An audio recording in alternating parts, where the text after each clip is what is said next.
3장 15절에서 17절입니다.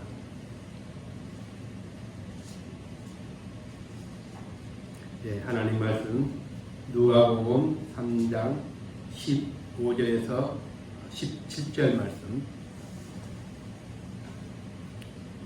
예, 우리 이 본문의 말씀을 우리 같이 공독하도록 하겠습니다. 백성들이 바라고 기다림으로 모든 사람들이 요한을 혹 그리스도신가 심중에 생각하니 요한이 모든 사람에게 대답하여 이르되 나는 물로 너희에게 세례를 베풀거니와 나보다 능력 많으신 이가 오시나니 나는 그의 신발끈을 풀기도 감당하지 못하겠노라. 그는 성령과 불로 너희에게 세례를 베푸실 것이요 손에 키를 들고 자기의 타작마당을 정하게 하사 알곡은 모아 곡간에 들이고 쭉정이는 꺼지지 않는 불에 태우시리라. 아멘.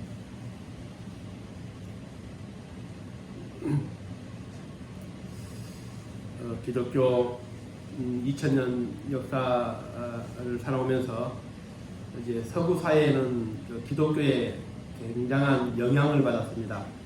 정치도 사회도 문화도 예술도 기독교와 떨어져서는 생각할 수 없을 만큼 그 모든 역사의 저변에 기독교 문화가 있었습니다. 그런데 이제 21세기 이제 시작되면서 본격적으로 이제 하나님으로부터 벗어나려는 탈기독교, 탈하나님의 그런 시도가 본격화됐고 최근 몇 년 사이에 급격하게 사회 전반에 그런 현상이 나타나는 것을 볼 수가 있습니다. 이른바 역사 속에서 하나님의 흔적을 지우려고 하는 그런 시도입니다. 우리나라도 예외는 아닙니다. 저도 신앙생활을 하면서 한국교회 전성기 때 신앙생활을 했고, 그리고 또 은혜받은 청년들이 신학교에 몰려들 때에 그때 또 함께 신학을 했었고, 또 십자가만 세우면 부흥됐던 그런 때에 또 신앙생활, 교회 생활도 경험했습니다. 근데 이제는 몰락해 가는, 쇠퇴해 가는 그런 교회를 또 경험하고 있습니다. 어떤 특별한 교회를 우리가 보편화해서 말할 수 없지만 얼마 전에 그 교회가 있는 지역의 소상공인들이 교회를 상대로 5억 8천만 원의 손해배상을 청구를 했습니다. 그 이유는 뭐냐면은 교회 때문에 어려워졌다는 겁니다. 교회 때문에 장사가 안 되고 교회 때문에 여러 가지 불편한 것이 있었기 때문에 그것에 대한 손해배상을 청구를 했습니다. 이제 세상에 대한 그런 선한 영향력은 사라지고 교회가 사람들로부터 혐오 시설로 인식되는 그런 시대가 바로 지금입니다. 굉장히 위기라고 볼 수가 있습니다. 도대체 그 이유가 무엇일까? 우리가 기업이 살아남기 위해서는 수많은 어려움도 있고 위기도 있습니다. 그러나 끊임없이 그 위기를 캐치하고 그것에 대한 대안을 만들어내고 또 답을 찾아가고 그럴 때 이 회사가 살아남는 것처럼 오늘 교회도 이제 우리가 지금 맞이하고 있는 이런 위기를 우리가 제대로 깨닫지 않고서는 이제 코로나 이후 앞으로 한국교회가 정말 이런 침체와 쇠퇴에서 벗어날 수 없지 않을까 하는 생각이 듭니다. 예전에는 그 하나님의 영역이 있었습니다. 우리가 해결할 수 없는, 사람의 능력을 할 수 없는 그런 하나님의 영역, 그래서 기도가 필요했고 믿음이 필요했습니다. 이게 아프리카에 가면은 사람이 아프면 제일 먼저 찾는 게 누구냐면은 주술사입니다. 왜냐하면 의학이 발달하지 않았기 때문에 주술사를 찾아가지고 그 미신에 의탁해가지고 병을 치유받는 그런 원시 종교적인 그런 게 굉장히 강했습니다. 그러나 요즘에는 이 아프리카에도 병원이 생기면서 이제 더 이상 주술사라는 직업이 필요 없는 그게 됐습니다. 예전에는 우리가 어떤 병에 걸려도 이유를 모르고 죽습니다. 우리의 중세시대 때 흑사병으로 유럽의 인구가 다 막 전멸할 때 그 원인도 몰랐고 또 치료 방법도 몰랐습니다. 근데 요즘에 우리가 코로나를 경험하면서 1년도 안 됐는데 벌써 치료제가 나오고 이제 백신도 내달 7일부터 화이자에서 이제 출판한다고 합니다. 그만큼 의학이 발달하면서 이제는 믿음의 영역, 기도했던 것, 또 하나님이 치유해줬던 그런 것에 대한 믿음이 이제는 사라질 수밖에 없는 그런 시대가 되지 않았나 생각이 됩니다. 우리가 그러나 단순히 이런 기독교의 세태를 과학의 발달만으로 설명할 수는 없습니다. 오늘 저는 누가복음 2장 3장을 설교하면서 무엇이 이스라엘 백성들로 하여금 광야로 나가게 했는가, 그리고 광야에서 세례 요한의 메시지는 무엇이었는가, 왜 그들은 세례 요한의 설교에 그토록 반응을 했는가, 이런 제목을 가지고 또 이런 내용으로 설교를 했었습니다. 오늘 여기서 좀 더 나아가서 오늘 이 세례 요한의 사역을 통해서 오늘날 이개찬 우리들의 교회를 우리가 한번 진단하고 해답을 찾는 그런 시간이 되기를 원합니다. 어찌 보면 제가 할 수 있는 설교가 아닐 수도 있습니다. 한국교회가 고민해야 되고 또 한국교회 지도자들이 고민해야 되지만은 오늘 주제 넘을 수 있는 설교의 제목일지 모르겠지만 오늘 이 본문을 함께 보면서 우리가 나갈 그런 답을 찾기를 원합니다. 세례 요한은 참 대단한 가문에서 태어났습니다. 그의 아버지가 제사장이었습니다. 그러니까 그의 아들은 자동적으로 이제 나이가 되면 30이 되면 제사장이 됩니다. 제사장은 상속이 되기 때문에 그렇게 이 제사장의 가문에 태어났다는 것만으로도 이스라엘에서 난 금수저로 대단한 출생이라고 생각할 수 있습니다. 그 아버지가 기도했습니다. 아들 달라고. 하나님의 기도의 응답으로 이 요한이 태어났고 또 천사가 요한이라는 이름까지 직접 지어줬습니다. 이제 세례 요한은 어른이 돼서 나중에 제사장이 된다든지 아니면 율법학자나 서기관이 될 수도 있었고 또 제사장의 신분으로 충분히 산헤드린 공회의원이 될 수 있는 그런 모든 그런 그 태생이 바로 세례 요한이었습니다. 요즘 같은 0.01% 아마 대단한 가문입니다. 그래서 세례 요한이 나중에 성전에 제사장이 되어서 성전에 앉아서 많은 사람들을 기다리면서 찾아오는 그들에게 하나님의 말씀을 전하고 가르치고 뭐 그럴 수 있는 그런 사람이었습니다. 그런데 오늘 이런 기대와는 달리 세례 요한이 처음 찾아간 곳이 어디냐면 광야입니다. 광야는 구글 지도를 보니까 이 예루살렘에서 광야까지 거리가 대략 한 20km, 30km 됩니다. 요단강이 있는 그 광야까지. 지금은 이제 예루살렘에 가보신 분들은 아시겠지만은 일본 국도를 타고 한 20분만 가면은 예루살렘에서 광야까지 갈 수 있다고 합니다. 이 세례 요한은 이 광야를 첫 번째 그의 사역지로 선택을 했습니다. 그런데 사람들이 없는 그런 빈들 광야에 세례 요한을 만나게 해서 그 메시지를 듣기 위해서 사람들이 몰려들었고 인산인해를 이루었습니다.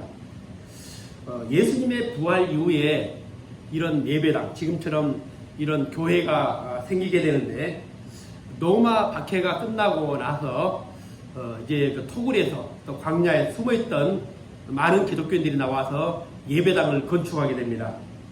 소아시아 교회, 특히 터키를 가보시면 그 다음 2000년 전에 지었던 그 교회의 웅장함이라는 것은 이루 말할 수가 없습니다.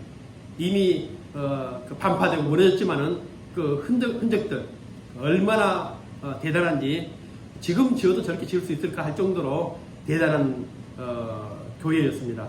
그리고 2000년 전이지만은 그때 이미 교회 부속 그 건물 보니까 전부 다 수세식 화장실이 있을 정도로 아주 대단한 그런 규모였습니다.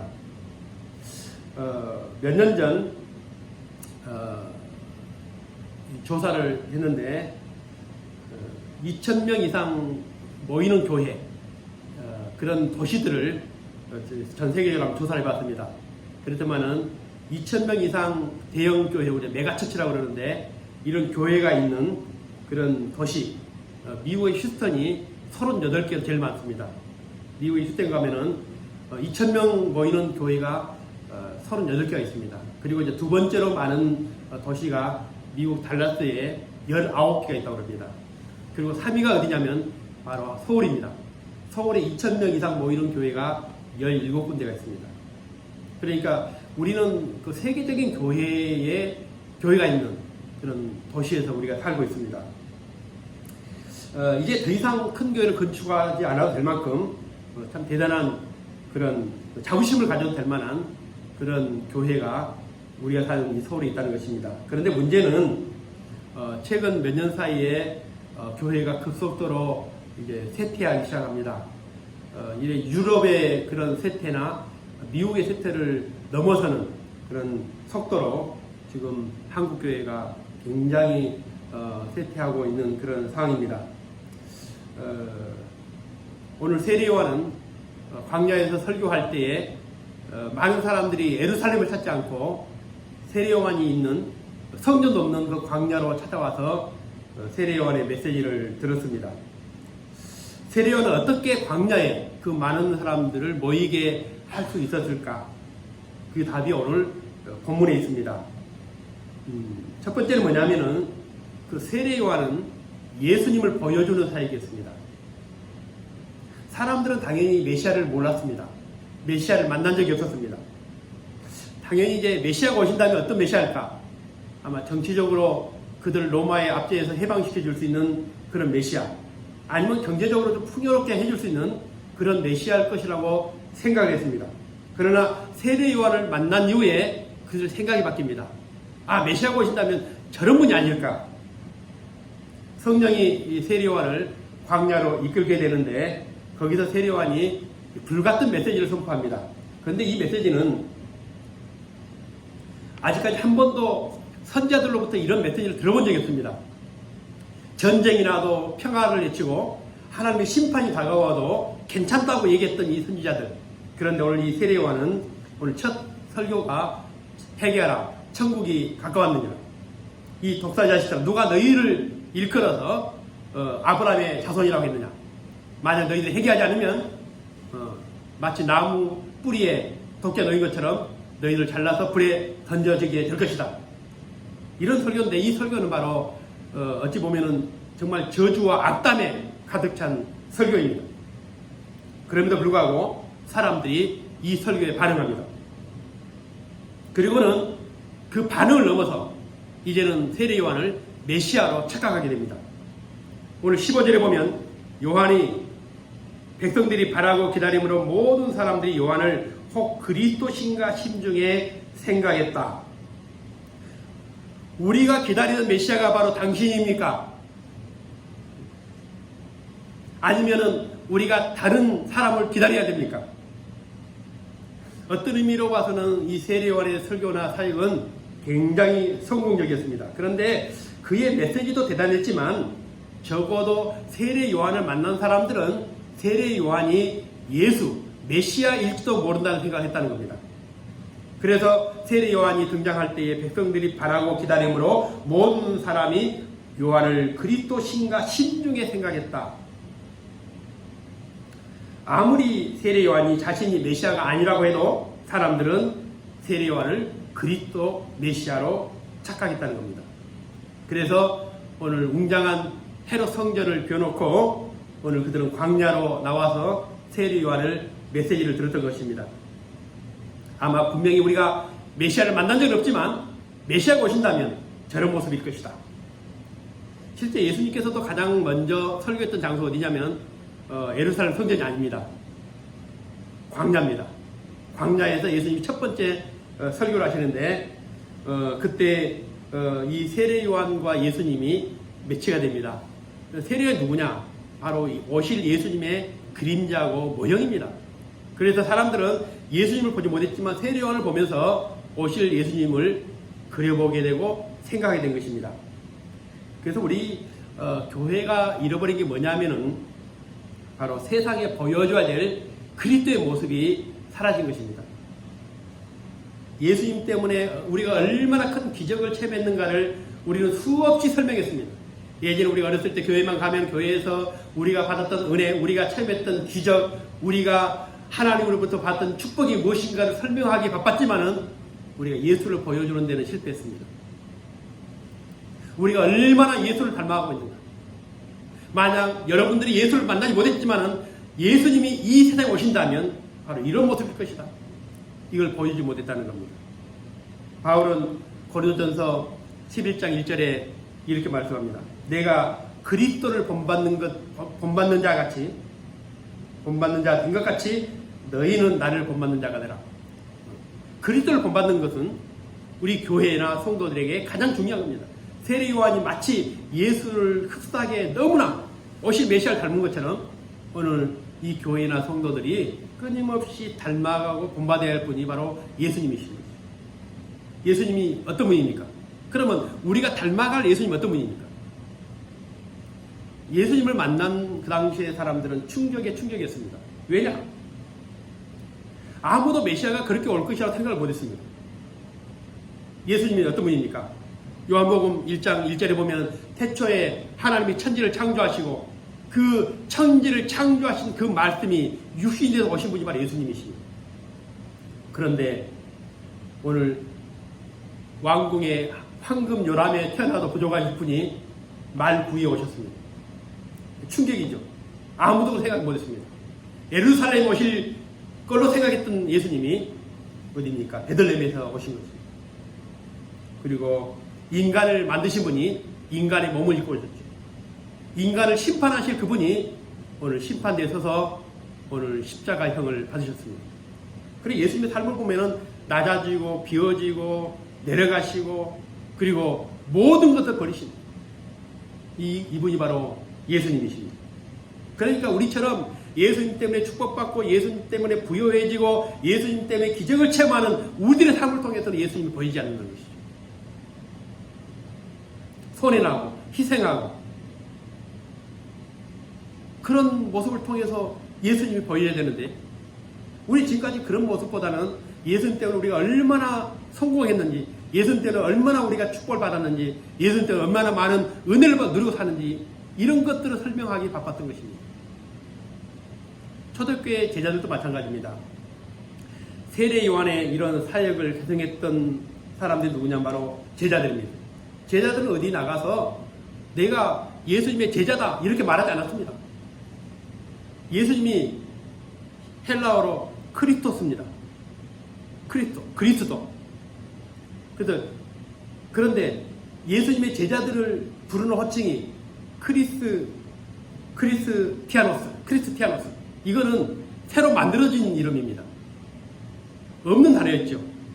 이 크리스토스라는 이 그리스도 메시아를 헬라의 히브리어의 메시아를 헬라어로 크리스토스라는 그런 단어가 있었지만은 오늘 크리스티아노스라는 이런 단어는 없었습니다. 그런데 사람들이 예수님의 제자들을 보면서 너무 닮은 겁니다. 야, 저들 보니까 예수를 본 것 같고 그러니까 오늘 사람들이 안디옥에 있는 사람들이 예수님의 제자들을 향해서 크리스티아노스.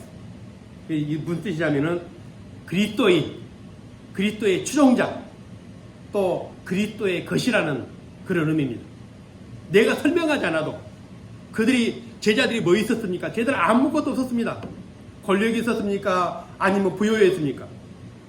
큰 교회를 가졌습니까? 아무것도 갖지 못했습니다. 그러나 사람들이 봤을 때는 당신들을 보니까 당신들은 바로 그리스도의 사람이다. 그리스도인이다. 이렇게 인정해줬고 그렇게 평가를 해줬습니다. 우리가 세상에 보여줘야 할 것은 십자가가 아닙니다. 십자가에 달리신 예수님. 그래서 우리는 오늘 세례 요한이 이 성전을 비워두고 광야에 나간 것처럼 이제 우리가 다시 광야에 나가는 그런 마음으로 다시 새롭게 시작하지 않고서는 이 쇠퇴해가는 몰락해가는 교회가 회복될 수 없다는 생각이 듭니다. 그래서 오늘 우리를 이렇게 불러주신 것은 우리를 통해서 얼마나 큰 축복이 예배되었는가를 보여주신 것이 아니라 오늘 나를 통해서 여러분들을 통해서 오늘 세상에 예수가 보여지는 예수가 느껴지는 그런 교회를 하나님이 원하신다고 생각합니다. 이것이 어찌 보면은 오늘 우리가 오늘 이 세례 요한의 사역을 통해서 우리가 깨닫게 되는 또 찾게 되는 그런 오늘날 우리의 어떤 새로운 길이 아닐까 생각이 됩니다. 두 번째 이 세례 요한의 사역은 바로 예수님을 보여줬는데 어떤 예수님을 보여줬냐면은 어떻게 예수님을 보여줬냐면 그 자신의 겸손함을 통해서 예수님을 보여준 겁니다. 예수님 어떤 분입니까? 예수님은 바로 온유와 겸손하신 분이라고 마태복음 11장 29절에 그렇게 스스로 예수님이 그렇게 말씀합니다. 마귀는 우리가 하는 일을 끊임없이 방해한다고 생각합니다. 못하도록 방해하고 또 해방하고, 그런데 마귀가 우리를 방해하는 것만이 마귀의 일이 아닙니다. 마귀의 일은 우리가 실패자가 돼서 우리가 하나님을 떠나게 하는 것이 아니라 오히려 성공해서 우리를 교만하게 만듭니다. 그러니까 우리가 잘못돼서 시험에 들 수 있지만은 오히려 그 반대로 모든 것이 형통하고 내 뜻대로 잘 되면서 그것 때문에 내가 교만해지고, 그래서 교만해지면, 교만이라는 것은 우리가 패망의 지름길이라고 말합니다. 가장 하나님께로부터 버림받을 수 있는 것이 바로 교만입니다. 너가 최고다. 그러니까 사탄이 우리에게 가르쳐준 첫 번째 거짓말이 뭐냐면은 너도 하나님이 될 수 있다는 것입니다. 그러니까 우리가 우리의 약함을, 우리의 나약함을, 우리가 할 수 없음을 하나님께 의탁하고 하나님의 은혜와 능력으로 그것을 채워나가는 그런 삶이 아니라 우리는 하나님을 뛰어넘을 수 있는 그런 존재라는 것을 늘 사탄은 우리 성공을 통해서 우리를 부추깁니다. 오늘 이 광야에 나온 백성들은 이사야가 예언한 대로 800년 동안 메시아를 기다렸습니다. 그런데 세례요한을 딱 보고 나니까 이사야가 예언한 바로 그 사람인 겁니다. 그래서 오늘 그 사람들이 세례요한에게 이렇게 말합니다. 당신이 그리스도냐?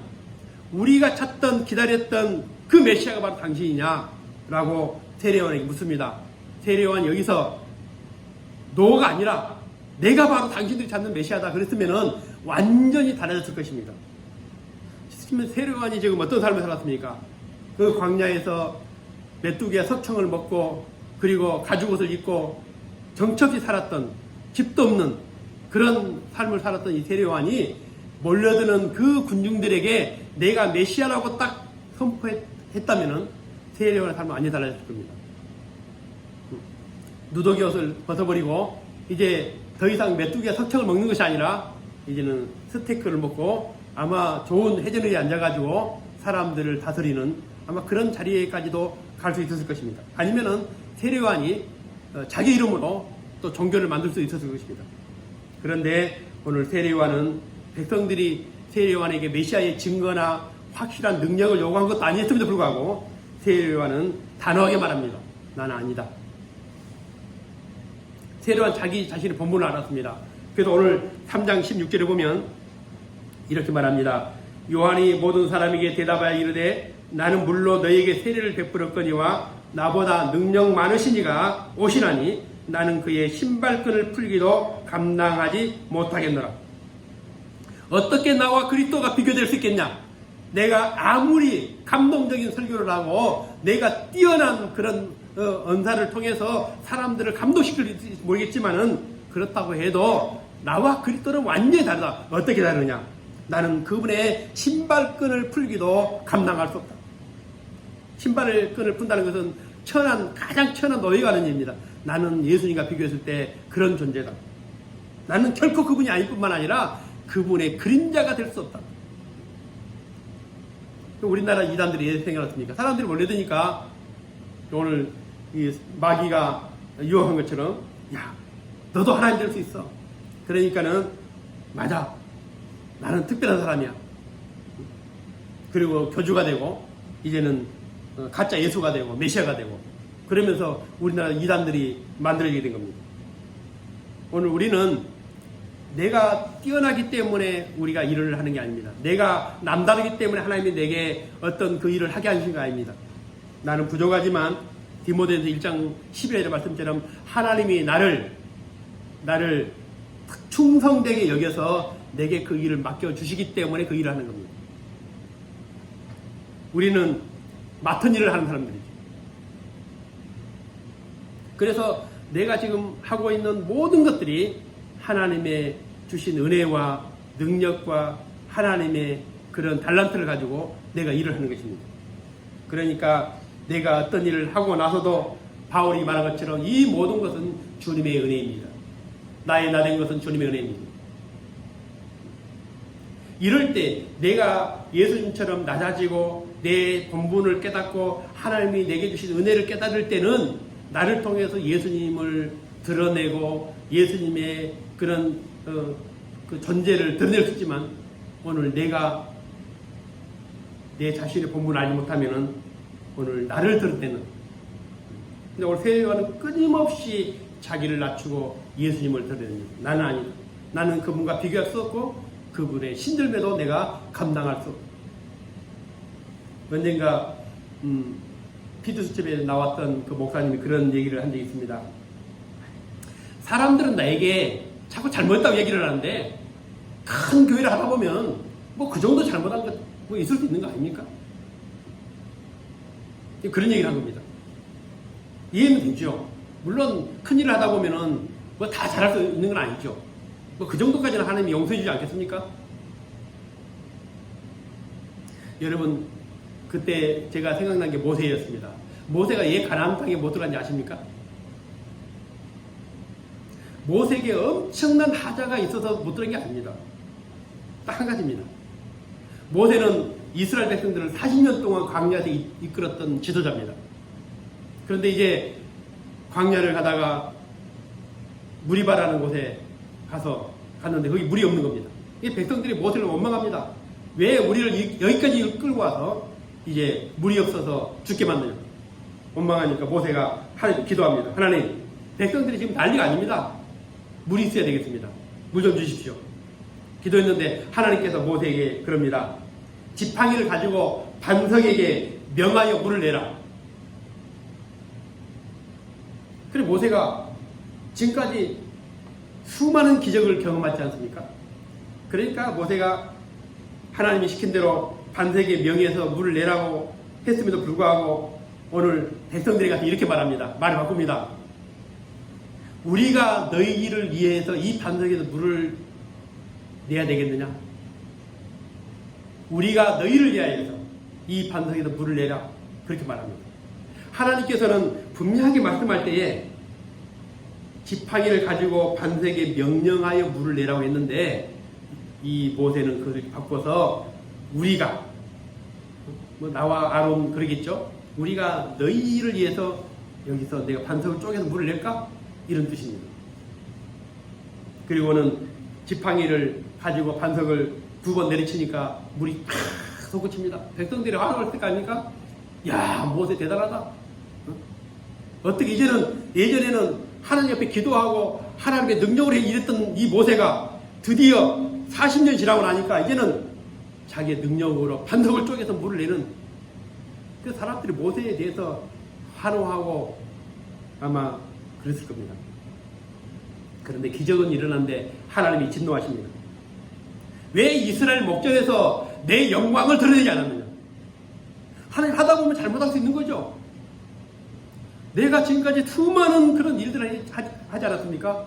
그런데 그 하나 가지고 하나님 그러시면 됩니까? 그런데 하나님은 분명히 말합니다.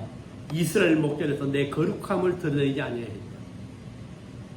그래서 우리가 어떤 일을 할 때도 내가 한 것이 아니라 하나님이 나에게 맡겨서 한 것이고 내게 은혜 주셔서 한 것이고 내게 능력 주셔서 한 것이라는 것을 분명하게 우리 알아야 된다는 것입니다.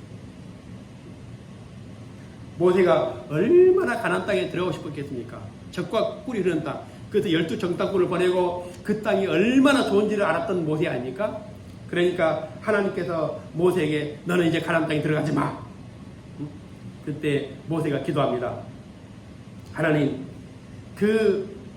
나로 하여금 그 강을 건너서 요단을 건너서 아름다운 땅, 아름다운 산 레바논을 보게 해주십시오. 어떻게 이 하나 때문에 나를 가나안 땅에 못 들어가게 합니까? 그러니까 정말 우리가 봤을 때도 이 모세가 그렇습니다. 얼마나 대단한 사람입니까? 얼마나 큰일을 했습니까? 그런데 하나님의 영광과 거룩함을 드러내지 않았던 그 이유 하나 때문에 오늘 가나안 목전에서 그를 못 들어 막아버립니다. 기도합니다. 하나님 저를 보내주십시오. 그 아름다운 땅, 아름다운 산을 내가 볼 수 있도록 하나님 하라겠다. 그러니까 하나님이 모세에게 그럽니다. 너는 가나안 땅에 들어갈 수는 없지만 멀리서 가나안 땅을 볼 수 있도록. 그러니까 이제 한강으로 말하면 한강 너머에 한양 아닙니까? 그러니까 가락산 꼭대기 올라가서 한강 너머에 한양을 볼 수 있도록 비스가 산 꼭대기에 데려가서 그 요단 건너 가나안 땅을 보게 합니다. 모세 정도면 그 정도 재량이 있지 않았을까? 그러나 하나님은 그런 재량도 허락하지 않았습니다.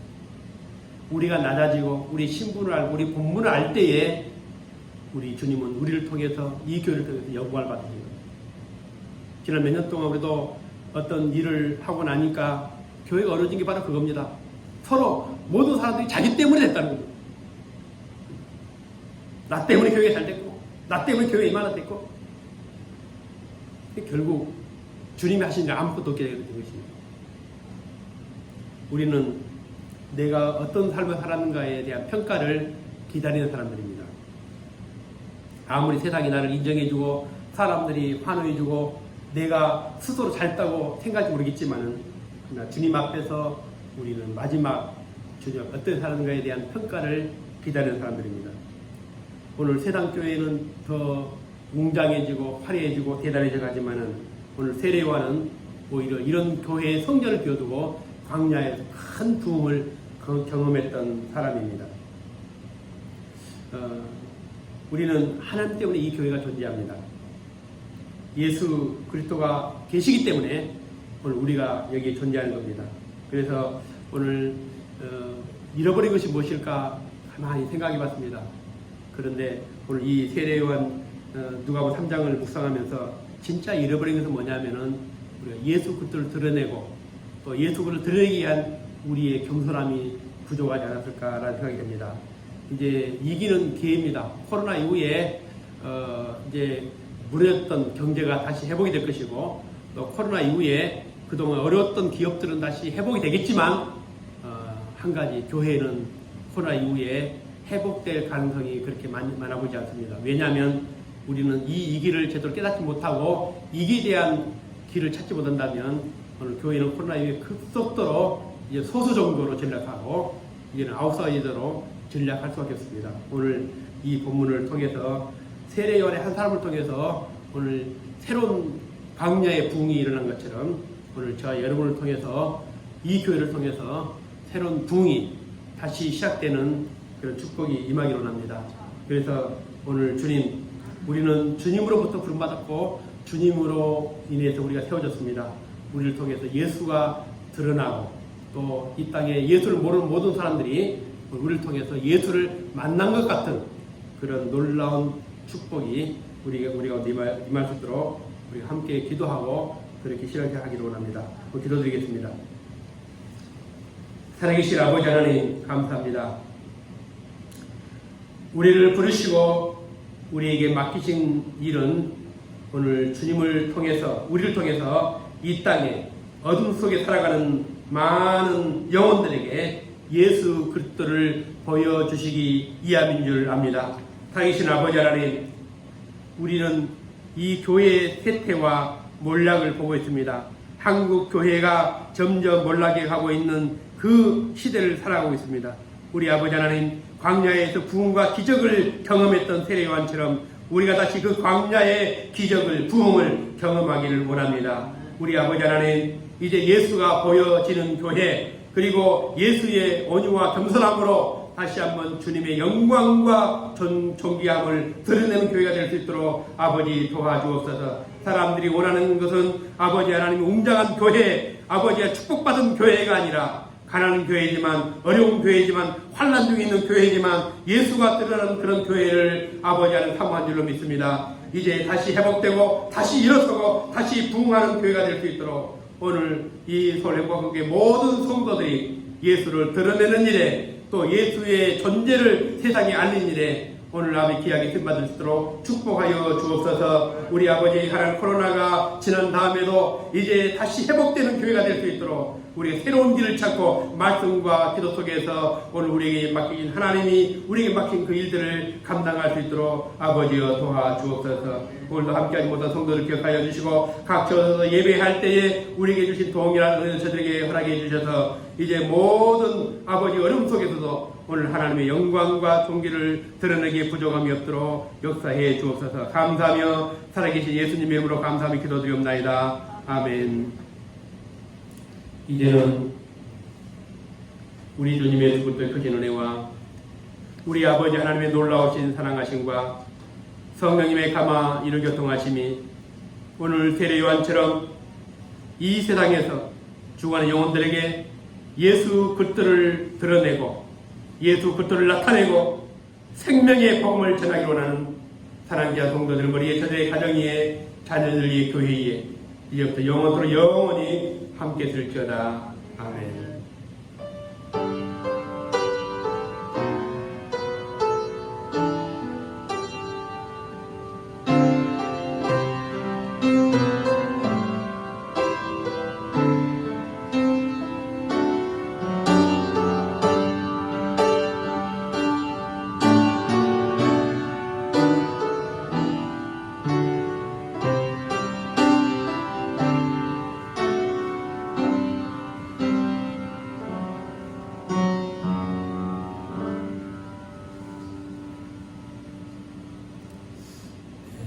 네, 마쳤습니다. 감사합니다.